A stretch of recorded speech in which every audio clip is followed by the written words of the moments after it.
రోజు ఇంట్లో ఎంత టేస్టీ హెల్తీ ఫుడ్ వండి పెట్టినా సరే అప్పుడప్పుడు తినే ఈ పిజ్జా బర్గర్లు చాలా టేస్టీగా ఉంటాయి కదా. మీలో ఎంతమంది ఐస్ క్రీమ్లు ఎవరున్నారు చెప్పండి. మా చెల్లికి ఐస్ క్రీమ్ అంటే చాలా పిచ్చి, ప్రతిరోజు పెట్టినా సరే ఇష్టంగా తింటది. ఆఫ్టర్ మ్యారేజ్ ఫస్ట్ టైం నేను, మా చెల్లి, మా తమ్ముడు ఇలా షాపింగ్ కోసం అయితే బయటికి రావడము. మా శ్రీవారికి అయితే ఆఫీస్ ఉందని చెప్పేసి నన్ను మా అమ్మ వాళ్ళ ఇంట్లో వదిలిపెట్టేసి తనైతే ఆఫీస్కి వెళ్ళి 31st అన్నా జనవరి 1st అన్నా ఎవరికైనా ఫస్ట్ గుర్తుకొచ్చేది కేక్.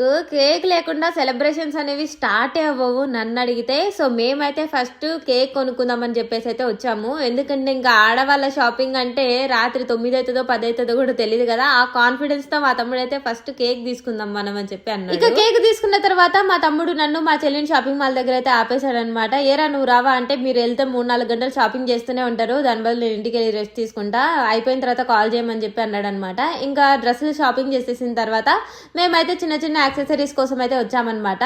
లైక్ బొట్లు, చిన్న చిన్న పప్పీలు అండ్ అలాగే నాకు ఒక హెయిర్ బ్యాండ్ నచ్చింది, అది తీసుకోవాలా వద్దా అని ఆలోచించి ఇంకా బ్యాండ్ అయితే తీసేసుకున్నాను. సింపుల్ గా ఎప్పుడైనా పెట్టుకోవచ్చు కదా అని చెప్పేసి. ఇంకా వాటితో పాటు చేతిలో గోరింటాకు పెట్టుకుందాం కదా అని చెప్పి కోన్స్ తీసుకున్నాను. కానీ గోరింటాకు అయితే పెట్టుకోలేకపోయాను, అంత టైం దొరకలేదు. ఇంకా నైట్ చర్చికి వెళ్ళడానికి ఫాస్ట్ గా స్టార్ట్ అయిపోయాం.